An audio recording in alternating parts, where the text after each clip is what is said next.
नमस्कार, कलाम एकेडमी के digital platform पर आप सभी विद्यार्थियों का बहुत बहुत स्वागत, अभिनंदन, आदाब, आभार, इस्तकबाल, खैर मकदम है। मैं हूं विवेक, एक बेहद महत्वपूर्ण क्लास लेकर आप लोगों के बीच में हाजिर हूं और आज के इस सत्र में हम बात करेंगे एरिक एरिक्सन साहब के मनोसामाजिक विकास के सिद्धांत के बारे में। तो आइए शुरुआत करते हैं आज की वीडियो की और हम जानेंगे एरिक्सन साहब का मनोसामाजिक विकास का सिद्धांत।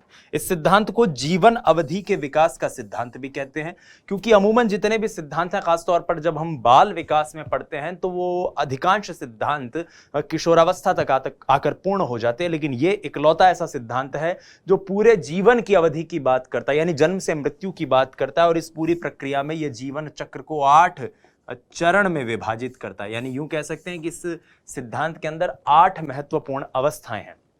खास तौर पर इस सिद्धांत को आपको क्यों पढ़ना चाहिए, क्योंकि किशोरावस्था की बात करें, खास तौर पर किशोर अधिगमकर्ता की बात करें, तो उसमें व्यक्तिगत पहचान के विकास की बात इस सिद्धांत के अंतर्गत कही जाती है। हमने किशोरावस्था की विशेषताओं में भी पढ़ा था कि पहचान का संकट जो है वो किशोरावस्था की सबसे महत्वपूर्ण विशेषता है। किशोर के अंदर आत्मबोध का विकास होता है, अनासक्ति की प्रक्रिया आती है, विलग्नता की प्रक्रिया आती है और उसके जरिए वो अपनी एक स्वतंत्र पहचान बनाने के लिए अग्रसर होता है। ठीक है, यह सिद्धांत व्यक्तिगत, सांवेगिक, सांस्कृतिक, सामाजिक विकास को स्वयं में समन्वित करता हुआ चलता है। यानी इसमें व्यक्तिगत विकास की बात भी होगी, सांवेगिक विकास की बात भी होगी, सांस्कृतिक, सामाजिक, हर प्रकार के विकास को स्वयं में इंक्लूड करता हुआ, समन्वित करता हुआ यह विकास चलता है। तो आखिर यह सिद्धांत बात किस चीज की करता है? तो विद्यार्थियों, यहां पर एक वाक्य, एक शब्द मैं आपको बताना चाहूंगा और वो है, अंग्रेजी का एक शब्द है डेवलपमेंटल क्राइसिस। डेवलपमेंटल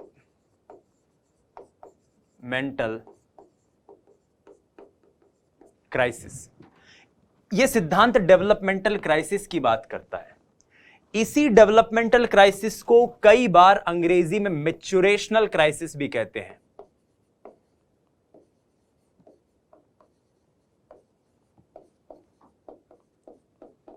और बहुत सी स्टैंडर्ड बुक्स में इस क्राइसिस को, इस संकट को नॉर्मेटिव क्राइसिस भी कहा जाता है।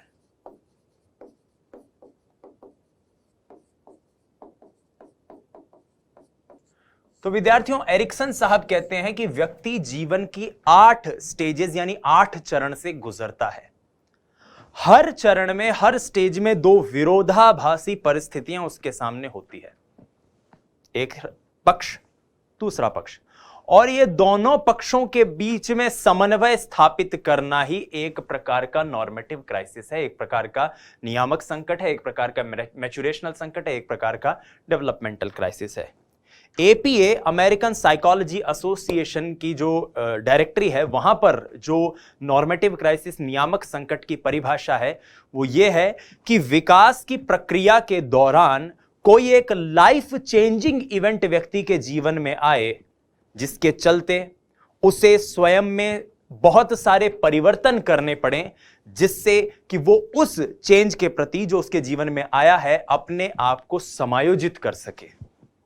एक परिवर्तन बाहरी वातावरण की वजह से आपके जीवन में आया और उस परिवर्तन को झेलने के लिए, उसके साथ अनुकूलन स्थापित करने के लिए, समायोजन स्थापित करने के लिए आपको भी अपने अंदर जो बदलाव करने पड़े, वही, और उसके उस पूरी प्रक्रिया के दौरान जो संकट हो आपका, वही डेवलपमेंटल क्राइसिस है, वही नॉर्मेटिव क्राइसिस है।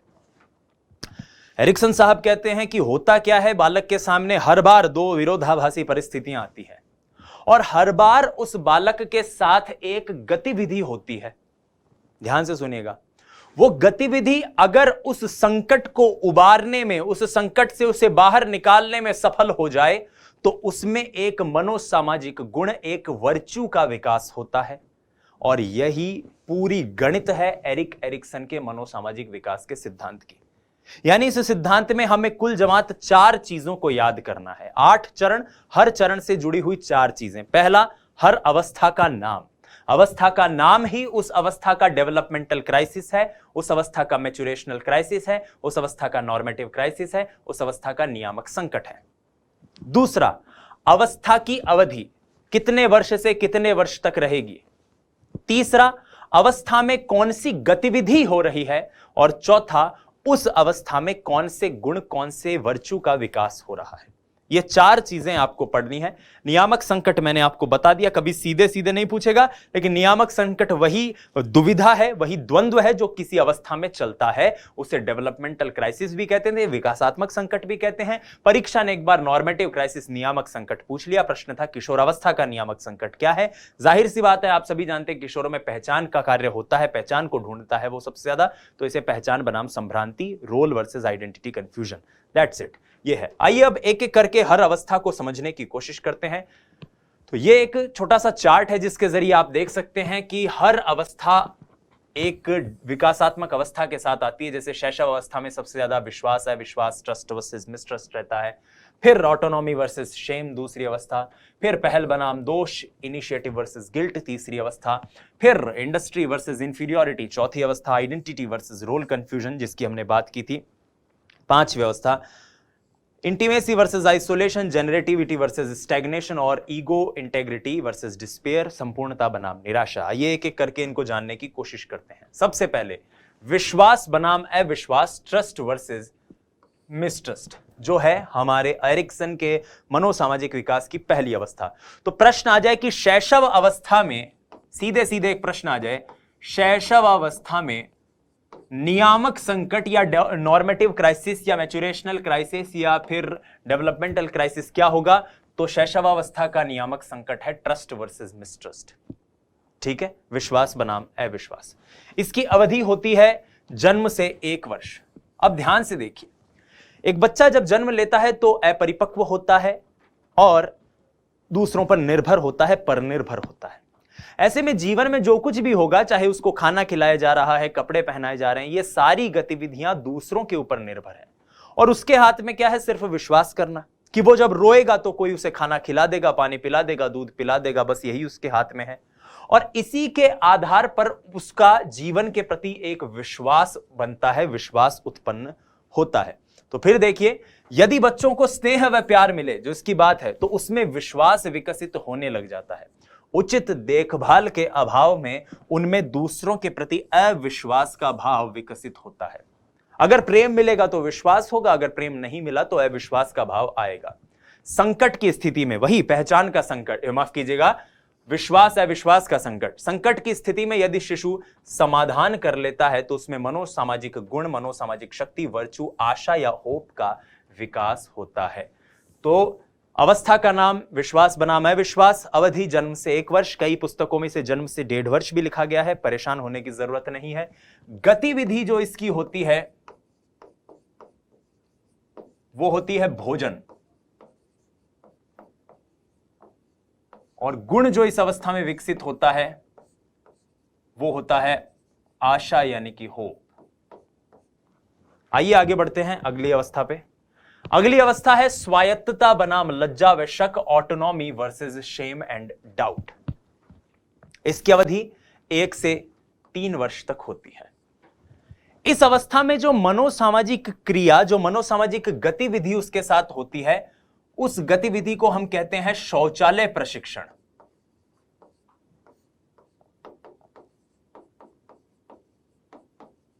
शौचालय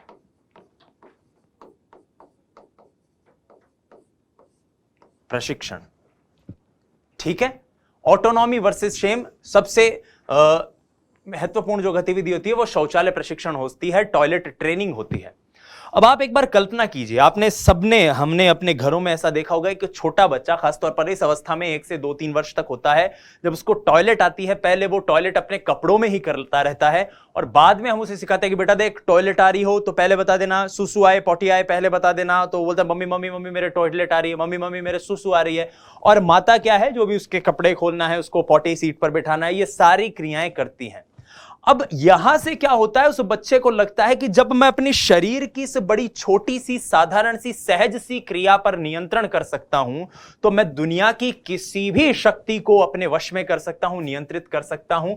और ऐसे में जो गुण उसमें विकसित होता है वो होता है इच्छा शक्ति का, इच्छा शक्ति का। तो ये 4 पॉइंट है। अवस्था का नाम, अवस्था का संकट है ऑटोनॉमी वर्सेस शेम। स्वायत्ता, यदि उसके अंदर ये स्वायत्ता आ जाएगी ना, खुद को लेकर एक तरह का कॉन्फिडेंस आएगा, एक तरह की स्वतंत्रता आएगी, ऑटोनॉमी आएगी कि मैं ये कार्य कर सकता हूं, और यदि ऐसा ना हो तो उसमें लज्जा आएगी, शेम, कि यार मैं अगर अपने शरीर की ही इस छोटी सी गतिविधि को नियंत्रित नहीं कर पा रहा तो मैं क्या कर पाऊंगा जीवन में।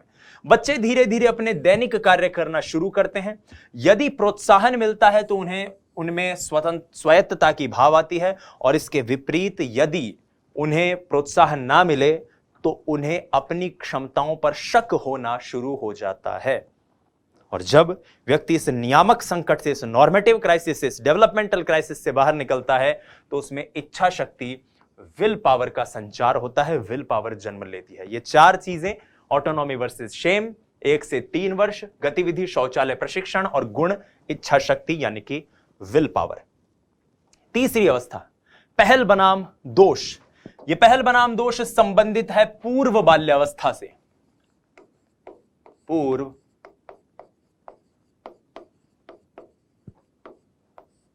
बाल्यावस्था, ठीक है। पहल बनाम दोष, इनिशिएटिव वर्सेस गिल्ट। आप जानते हैं पूर्व बाल्यावस्था को हम कौन सी अवस्था कहते हैं? हम खिलौनों से खेलने की अवस्था कहते हैं। कौन सी अवस्था? खिलौनों से खेलने की अवस्था। तो इस अवस्था की गतिविधि क्या होगी?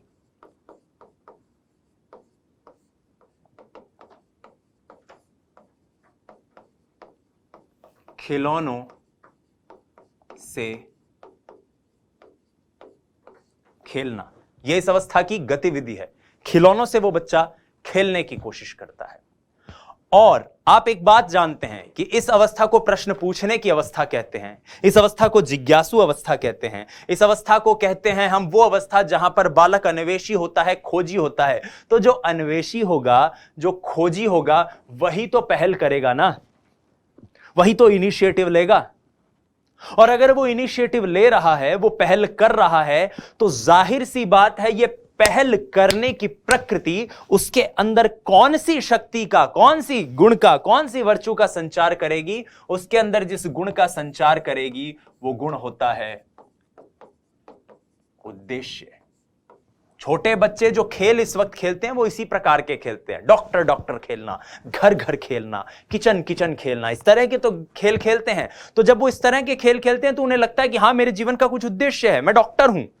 एक अंदर एक भाव उत्पन्न होता है। और वही बात यहां पर कही गई है। 3 से 5 वर्ष की अवधि की जो ये अवस्था है, इस अवस्था में प्रारंभिक बाल्यावस्था से इसका संबंध होता है और बच्चों के अंदर सहज अन्वेषण का भाव विकसित हो जाता है। यह जिज्ञासु प्रवृत्ति उनमें पहल करने की भावना को जन्म देती है। इस अवस्था का विशेष मनोसामाजिक गुण है उद्देश्य यानी कि पर्पज, और इसके परिणाम स्वरूप बालक में लक्ष्य उन्मुखी व्यवहार करने की प्रेरणा विकसित होती है। यानी लक्ष्य उन्मुखी व्यवहार, किसी लक्ष्य की ओर निर्देशित व्यवहार वो इस अवस्था में करता है। और अगर नहीं हो तो वो गिल्ट से, दोष से भरा हुआ रहेगा सदैव। इसीलिए पहल बनाम दोष हमारी तीसरी अवधि। पहल बनाम दोष की अवधि है 3 से 5 वर्ष। इसका नॉर्मेटिव क्राइसिस है या तो पहल या दोष। गतिविधि होगी इसमें खिलौनों से खेलना, प्लेइंग विथ टॉयज, और गुण होगा, वर्च्यू होगा उद्देश्य यानी कि पर्पस। अगली अवस्था में आते हैं। विद्यालय में जाने लग गया है बच्चा, और जो विद्यालय में जा रहा है उस अवस्था का संबंध किससे होगा? उत्तर बाल्यावस्था। उत्तर बाल्यावस्था। विद्यालय में जाएगा, वो परिश्रम करेगा, मेहनत करेगा, और अगर मेहनत करने हुए के बावजूद उसे उपयुक्त परिणाम नहीं मिला तो उसमें इंफीरियोरिटी, हीन भावना आएगी, परिश्रम बनाम हीनता। और उत्तर बाल्यावस्था से संबंधित है, इसलिए अवधि क्या हो गई? 6 से 12 वर्ष। तो इस अवस्था के अंदर जो गतिविधि होगी वो क्या होगी? देखिए ये रटने की चीज नहीं है। आपने हो सकता है पहले रटा हो इसे, लेकिन रटने का काम ही नहीं है। आप अगर इसे निजी जीवन से जोड़ते हुए पढ़ने की कोशिश करेंगे तो आपको ऑन द टिप्स याद हो जाएगा। मेरा दावा है कि इस वीडियो के बाद आपको इस टॉपिक को फिर पढ़ने की जरूरत नहीं है, क्योंकि हर अवस्था से जुड़ी हुई 4 ही तो चीजें याद करनी है, अपने आप याद होंगी। अब जो बच्चा उत्तर बाल्यावस्था का है वो गतिविधि क्या करेगा? स्कूल में जाना, विद्यालय में जाना, स्कूल में जाना। ये बेसिक एक्टिविटी है, इंपॉर्टेंट इवेंट है इस अवस्था का, ठीक है, स्कूल। अब जब स्कूल में वो जा रहा है, मान लो एक बच्चा स्कूल में जा रहा है, टीचर ने उससे प्रश्न किया कि चलो बेटा बताओ 4 + 4 कितने होते हैं, बोलो। जो इस क्वेश्चन का आंसर देगा गुड बॉय बनेगा। तो जैसे ही मान लो किसी बच्चे ने उत्तर दिया 4+4 = 8 सर, उसको लगेगा yes I am a good boy, मैं अच्छा बच्चा हूं, बहुत बढ़िया, यस मैं कुछ कर सकता हूं, मुझ में सामर्थ्य है कुछ भी कार्य को करने का। क्या लगेगा उसे कि मैं गुड बॉय हूं, यानी मेरे अंदर गुड बॉय बनने का सामर्थ्य है, मेरे अंदर अच्छा बच्चा बनने की कॉम्पिटेंस है। और अगर मान लो वो इस क्वेश्चन का आंसर नहीं दे पाता है तो उसे लगेगा क्लास में ये सब गुड बॉय हैं, मैं गुड बॉय नहीं हूं, यानी उसमें खुद को लेकर एक इंफीरियोरिटी, एक हीन भावना आएगी। और इसीलिए इस अवस्था का जो गुण है वो गुण होता है क्या, बताइए, सामर्थ्य, वर्च्यू। उत्तर बाल्यावस्था की इस अवधि में बालक नवीन कौशल के अधिगम में अपनी ऊर्जा लगाते हैं, नई नई चीजें सीखते हैं। विद्यालय में जाएंगे, गणित सीखेंगे, हिंदी सीखेंगे, इंग्लिश सीखेंगे, साइंस की चीजें सीखेंगे, और इसी सीखने को ही परिश्रम की संज्ञा दी गई है। यदि वो इस प्रक्रिया में असफल हो जाता है, जैसा कि मैंने कहा 4+4 वाली बात, तो उसमें हीनता का भाव विकसित होगा। और संकट के समाधान में जब ये नॉर्मेटिव क्राइसिस, ये जो डेवलपमेंटल विकासात्मक संकट जिससे वो गुजर रहा है, ये दूर हो जाता है, तो उसमें सामर्थ्य यानी कि कॉम्पिटेंस की भावना विकसित होती है। कॉम्पिटेंसी, उसके अंदर सामर्थ्य आ जाता है कि हां मैं कुछ कर सकता हूं, मैं कोई काम करने में समर्थ हूं, सामर्थ्य है मेरे अंदर। तो यही उत्तर बाल्यावस्था की बात है। परिश्रम बनाम हीनता, इंडस्ट्री वर्सेस इंफीरियोरिटी, गतिविधि स्कूल, गुण सामर्थ्य, अवधि 6 से 12 वर्ष। आइए आगे बढ़ते हैं। पहचान बनाम संभ्रांति, जो हमारी परीक्षा के लिहाज से सबसे ज्यादा महत्वपूर्ण है। पहली बात, ये एरिक एरिक्सन साहब की 5वीं स्टेज है, 5th स्टेज।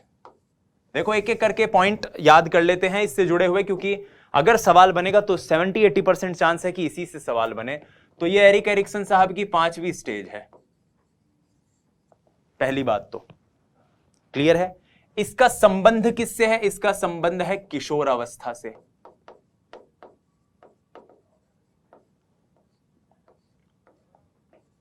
किशोर अवस्था से संबंध। इस अवस्था में संकट कौन सा होता है? तो इसमें साहब पहचान का संकट होता है। पहचान का संकट। व्यक्ति एक अपनी नई पहचान, अलग पहचान बनाने के लिए अग्रसर होता है, और पहचान के इस संकट की प्रक्रिया में वो किस अवधि से किस अवधि तक, किस उम्र से किस उम्र तक जाता है? तो अवधि है इसकी 12 से 18 वर्ष। तो मनोसामाजिक गतिविधि क्या होगी इसकी? गतिविधि क्या होगी इसकी, बताइए। इस अवस्था की मनोसामाजिक गतिविधि है सामाजिक संबंध। सामाजिक संबंध।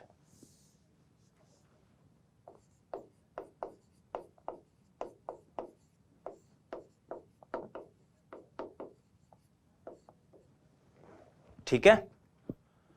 अब देखिए, आपने एक 10वीं पास करने वाले बालक को देखा होगा, वो इसी कंफ्यूजन में रहता है कि मैं आर्ट्स लूं, कॉमर्स लूं, साइंस लूं। कुछ बालक को ठीक है पता चल जाता होगा, लेकिन अधिकांश बालक इसी कंफ्यूजन में रहते हैं कि साहब अगर आर्ट्स लेंगे तो फिर हमारा जीवन यही इन्हीं कार्यों के जरिए जाएगा। मान लीजिए मैंने कॉमर्स ले ली, मैं सीए बन गया, अब क्या मैं जीवन में कभी डॉक्टरी की पढ़ाई कर सकता हूं? एक तरह से टेक्निकली बात करें तो नहीं कर सकते ना भाई, नॉर्मली बात करें तो उसे पता चल जाता है कि भाई अगर मेरी जीवन का पहचान, मेरी जीवन की पहचान जो मुझे बनानी है, अगर जिस भी दिशा में वो पहचान जाएगी, मुझे फिर आजीवन उसी तरफ कार्य करना है। और इसको लेकर वो अलग अलग प्रकार के सामाजिक संबंध बनाने की कोशिश करता है, लोगों से मिलने जुलने का कार्य करता है, सोशल रिलेशनशिप स्थापित करने की कोशिश करता है, ये जानने की कोशिश करता है कि वास्तव में उसकी पहचान क्या है, उसकी आइडेंटिटी क्या है। और जैसे ही पहचान मिल जाती है, उसमें जो गुण विकसित होता है, संकट का जब समाधान हो जाता है, नॉर्मेटिव क्राइसिस जब दूर होता है, एनसी मतलब नॉर्मेटिव क्राइसिस जब दूर होता है, तो उसमें जो गुण विकसित होता है वो होता है कर्तव्य परायणता, फिडेलिटी। फिडेलिटी का गुण उसमें विकसित होता है। देखिए, किशोरावस्था की इस अवस्था में पहचान को लेकर द्वंद्व शुरू होता है। पहली बात तो वह विभिन्न रास्तों का पथगमन करता है। उसे लगता है मैं ये भी कर लूं, उसे लगता है मैं वो भी कर लूं, ये बन जाऊं, वो बन जाऊं। और इसीलिए तो संघर्ष, तनाव, तूफान, विरोध की अवस्था इसे कहा गया है।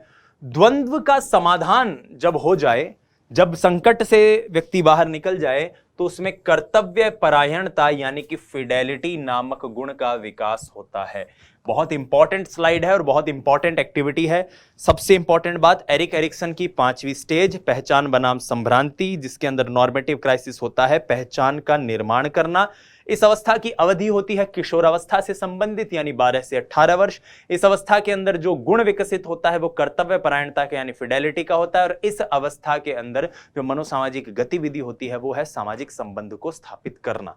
आइए आगे बढ़ते हैं और अगली अवस्था तक चलते हैं, और वो है घनिष्ठता बनाम अलगाव, इंटीमेसी वर्सेस आइसोलेशन। देखा है पहली बार साजन की आंखों में प्यार, अब जाके आया मेरे बेचैन दिल को करार, ये वाली अवस्था है। पहचान का निर्माण हो गया, अब व्यक्ति घनिष्ठ संबंध बनाने की कोशिश करता है, लोगों से मिलने जुलने की कोशिश करता है, और इस अवस्था में जो गतिविधि वो व्यक्ति करता है उस गतिविधि को हम कहते हैं,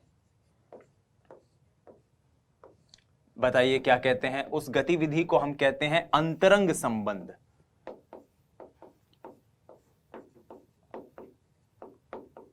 ठीक है, अंतरंग संबंध, इंटीमेट रिलेशन बनाने की कोशिश व्यक्ति करता है। ठीक है, और गतिविधि के साथ जो गुण विकसित उसमें होता है वो गुण होता है प्रेम का गुण, प्रेम। ठीक है, आरंभिक प्रौढ़ावस्था की अवस्था है, व्यक्ति दूसरे व्यक्तियों के साथ घनिष्ठ संबंध स्थापित करता है, और अगर ऐसा नहीं हो पाता तो उसमें अलगाव के भाव का विकास होता है। इस अवस्था का मनोसामाजिक गुण है प्रेम। तो वही 4 चीजें आपको याद करनी है। क्राइसिस या संकट क्या है? घनिष्ठता बनाम अलगाव का। अवधि क्या है? 20 बरस से या 18 बरस से 30-40 बरस की, 35 बरस के आसपास की। ठीक है, गतिविधि क्या है? अंतरंग संबंध बनाना, इंटीमेट रिलेशंस बनाना, और गुण क्या है? मनोसामाजिक गुण क्या है? प्रेम का विकास होना। अक्सर ऐसा देखा जाता है, मान लो क्लास में कोई एक बच्चा है, थोड़ा सुंदर दिखने वाला है, लड़का हो चाहे लड़की हो, तो सभी उससे बात करने की कोशिश करते हैं, सभी उससे मित्रता बनाने की कोशिश करते हैं। और क्लास में कोई मान लो ऐसा हो, सूगला सा दिखता हो, नहा के धो के नहीं आए, और इस तरह से एकदम बदबूदार, कपड़े भी अच्छे से नहीं पहन के आया, तो सब उससे दूर जाने की कोशिश करेंगे। ऐसे में उसमें खुद को लेकर एक हीन भावना तो पहले आएगी, लेकिन अब वो अपने आप को अलग महसूस करने की कोशिश करेगा, अलगाव कोशिश करेगा। अक्सर ऐसा देखा जाता है कि हमारे समाज में थोड़ी सी ये विसंगति है कि जो सांवली लड़की होती है उनको बहुत आसानी से उनकी शादी नहीं हो पाती, बहुत से संकट आते हैं, परेशानी आती है। ऐसे में अगर वो लड़की जो सांवली है वो अपने किसी एक दोस्त को देखती है जो बड़ी गोरी चिट्टी है, सुंदर है दिखने में, कदकाठी बहुत ही उसकी आकर्षक हो, तो वो स्वयं को लेकर अलगाव महसूस करेगी, उसको स्वयं को लेकर एकाकीपन उसमें आ जाएगा कि नहीं भाई तुम सब साथ रहो, मैं तो काली हूं, मैं तो अच्छी नहीं दिखती, मैं तो सांवली हूं, मुझसे दूर रहो तुम सब। इस तरह के जो भाव हैं वो इसी अवस्था में आते हैं। या तो आप किसी के साथ इंटीमेट होते हो, घनिष्ठ आपके संबंध बनते हैं, अन्यथा क्या होता है, आप में अलगाव आता रहता है, एकाकीपन घर करने लग जाता है। ठीक है, और यही बात इस अवस्था के अंदर हमने समझी। इसके बाद जब हम अगली अवस्था में आते हैं उसको कहते हैं जननात्मकता बनाम स्थिरता। अब ये एक तरह से प्रौढ़ावस्था से संबंधित है। यह अवधि 40-50 वर्ष तक जाती, यानी वो जो 35 वर्ष के आसपास जो शुरू हुई वहां से लेकर ये 50-55 तक की अवस्था जाती है। ठीक है, इस अवस्था के अंदर मनोसामाजिक गतिविधि क्या है, ये इंपॉर्टेंट है। गतिविधि को बनाने से पहले मैं आपको बताऊं कि आपके या हमारे जो माता पिता हैं वो इसी अवस्था से हैं। आप में से कुछ विद्यार्थी ऐसे हैं जो घर से बाहर रह रहे होंगे, कमरा लेके रह रहे होंगे, कुछ खाना खुद बनाते होंगे, कुछ टिफिन का खाना खाते होंगे, कुछ सुबह सुबह कोचिंग जाते होंगे, कुछ की शाम तक क्लास चलती होगी। अब आपके माताजी को जब आप फोन करते हो तो माताजी ये थोड़ी पूछती हैं कि बेटा अगले पिछले टेस्ट में कितने नंबर आए, कितनी पढ़ाई हो गई, कितना कोर्स बाकी रह गया, टीचर कैसा पढ़ाते हैं। माँ का पहला प्रश्न यही होता है फोन करते वक्त कि भाया रोटी खाई या नहीं खाई तूने, बेटा खाना खाया कि नहीं खाया है, आज क्या खाया, खाना गर्म तो था ना, किस चीज की सब्जी आई थी आज तेरी मेस में, आज तूने खुद ने बनाई तो क्या काई की सब्जी बनाई, ये वाली चीज। तो माता पिता का, अभिभावकों का मध्य वयस्कावस्था में जब ये अवस्था आ जाती है तब ध्यान और कार्य सिर्फ और सिर्फ अपनी संतति के लिए, अपनी संतान के लिए होता है। वो अपने लिए एक तरह से जीना बंद कर देते हैं और अपनी संतान के लिए जीना शुरू कर देते हैं। तो इस अवस्था की जो गतिविधि है वो है पेरेंटहुड, यानी कि अभिभावकात्मकता, अभिभावकात्मकता। अभिभावकात्मकता।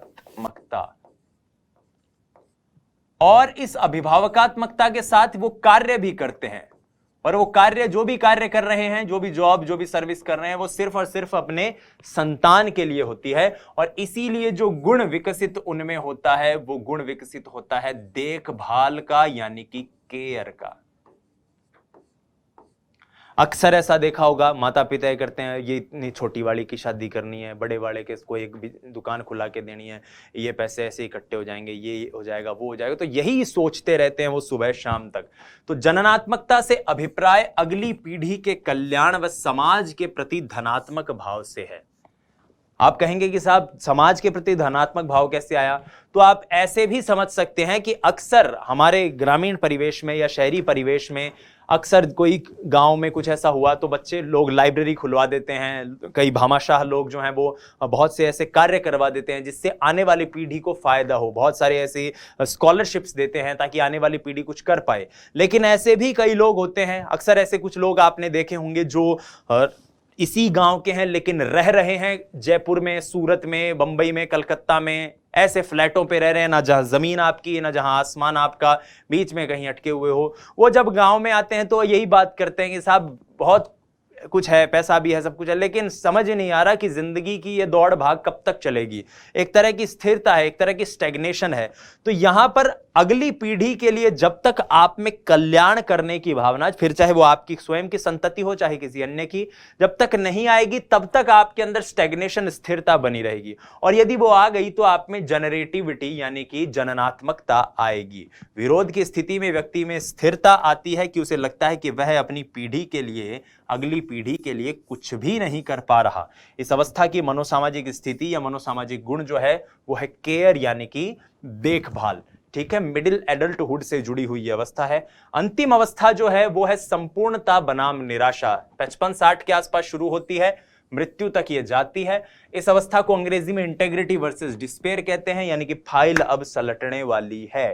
ठीक है, फाइल सलटने का मतलब है कि अब या बुढ़ापा आ गया है, अब कुछ सालों में मृत्यु है, तो या तो उसके अंदर संपूर्णता होगी कि भाई जो भी जीवन में पाना चाहता था मैंने पा लिया, और या फिर किसी क्षण पे, किसी पॉइंट पे उसमें आएगी निराशा। इसलिए इस अवस्था की जो गतिविधि होती है, जो क्रिया होती है, जो इवेंट होता है इस अवस्था का, वो है बीते जीवन का अवलोकन।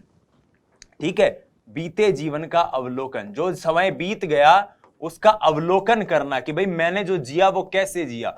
आप ऐसा जरूर जानते होंगे, कभी भी आप किसी बूढ़े बुजुर्ग के पास जाके बैठिए, वो अक्सर अपने ही जीवन की कहानियां सुनाएंगे आपको। आप कहो कि साहब मैं फर्स्ट ग्रेड की तैयारी कर रहा हूं, मैं सेकंड ग्रेड की तैयारी कर रहा हूं, मैं आरएएस की तैयारी कर रहा हूं, तो बोलेगा अरे तैयारी हमारे टाइम होती थी, हम चिमनी के चानने में पढ़ते थे, हम ना लालटेन की रोशनी में पढ़ते थे, नदी तैर कर पार करते थे, घोड़ा गाड़ी से जाते थे, तांगे से जाते थे, तुम्हें तो इतनी सुविधाएं, हमारे टाइम ये होता था और वो होता था। वो अपनी ही बात करेंगे, यानी उनमें एक तरह की संपूर्णता है अपने आप को लेकर कि जीवन में जो पाया था पा लिया। कई बार कुछ लोगों में निराशा भी देखने को मिलती है। निराशा यानी कि हताशा, कि जीवन में कुछ पाना चाहते थे वो पा नहीं पाए। जैसे कि अक्सर कई बुजुर्गों से आपने सुना होगा कि मतलब 2-3 बेटे बेटियां हैं, लेकिन एक जो बेटा है वो कमाता नहीं है, खराब हो गया है, व्यसनों में लिप्त है, शराब सिगरेट पीता है। तो अक्सर पेरेंट्स कहते हैं बोले बाकी सब तो ठीक है, ये छोटे वाले का भी कुछ अच्छा हो जाता तो चैन से जी पाते या चैन से मर पाते। अब ये वाला एक बोझ है, ये छाती पर लेकर ही जाना पड़ेगा क्योंकि ये अपने जीवन में कुछ नहीं कर रहा, इसको इतना समझाया। तो वो जो एक दुख, एक पीड़ा हर एक पेरेंट को होती है, कोई ना कोई, अगर होगी तो भगवान ना करे किसी के साथ हो, लेकिन अगर होती है तो उस केस में व्यक्ति में निराशा आ जाती है। तो व्यक्ति का ध्यान भविष्य से हटकर अब बीते दिनों पर चला जाता है। वो आगे नहीं, आगे तो क्या, आगे तो मौत है। पीछे देखता है कि भाई जीवन जो बचपन से जीता हुआ आया वो सही था या नहीं था। व्यक्ति अपना मूल्यांकन करता है, वो अपना मूल्यांकन स्वयं करता है कि जो उसने किया है वो सही है या नहीं है। यदि वो मूल्यांकन धनात्मक हो, पॉजिटिव हो कि सब कुछ अच्छा हुआ है, तो उसमें संपूर्णता का भाव विकसित हो जाएगा। और अगर उसे लगता है कि नहीं हो पाया कुछ अच्छा, तो उसमें निराशा आ जाएगी। समस्या समाधान की स्थिति में उसमें परिपक्वता आती है और एक तरह की विजडम, एक तरह की बुद्धि का विकास होता है। तो गुण जो इस अवस्था के अंदर विकसित होता है वो है बुद्धि, बुद्धि, विजडम, विजडम, इंटेलिजेंस नहीं, विजडम।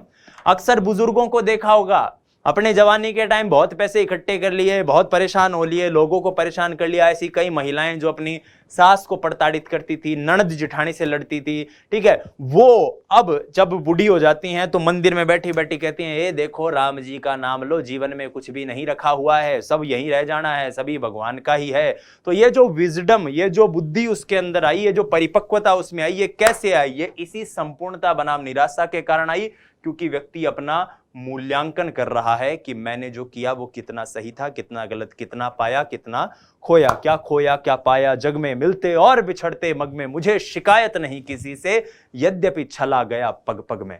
तो यही बात इस अवस्था के अंदर होती है। इस प्रकार से हमने इंटेग्रिटी वर्सेस डिस्पेयर के साथ साथ 8 अवस्थाओं को देखने की कोशिश की। आइए एक एक करके एक बार रिवाइज कर लेते हैं क्या है। एरिक्सन का मनोसामाजिक विकास का सिद्धांत जीवन अवधि के विकास का सिद्धांत कहलाता है। सामाजिक, सांवेगिक, सांस्कृतिक सभी प्रकार के विकासों को समन्वित करता है। 8 इसमें चरण आते हैं। एक महत्वपूर्ण बात जो आपको मैं बताऊं कि एरिक एरिक्सन साहब फ्रायड के स्टूडेंट थे। किसके स्टूडेंट थे? सिगमंड फ्रायड के विद्यार्थी थे। तो इनकी जो 5 अवस्थाएं जो हैं शुरुआती, वो फ्रायड की 5 अवस्थाओं के साथ समानांतर है।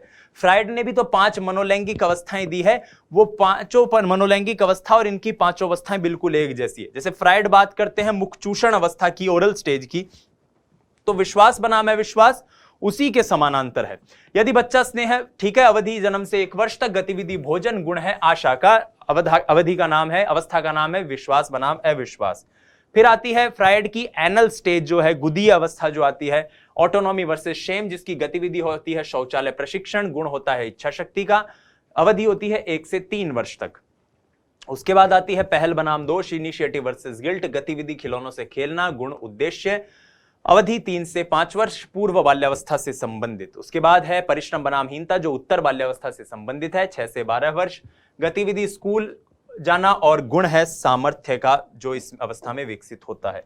फिर आती है पहचान बनाम संभ्रांति की अवस्था जो 5वीं स्टेज है, किशोरावस्था से संबंधित है। पहचान का संकट इस अवस्था का नॉर्मेटिव क्राइसिस है, 12 से 18 वर्ष तक ये रहती है। गतिविधि है सामाजिक संबंध बनाना, और गुण है कर्तव्य परायणता यानी कि फिडेलिटी।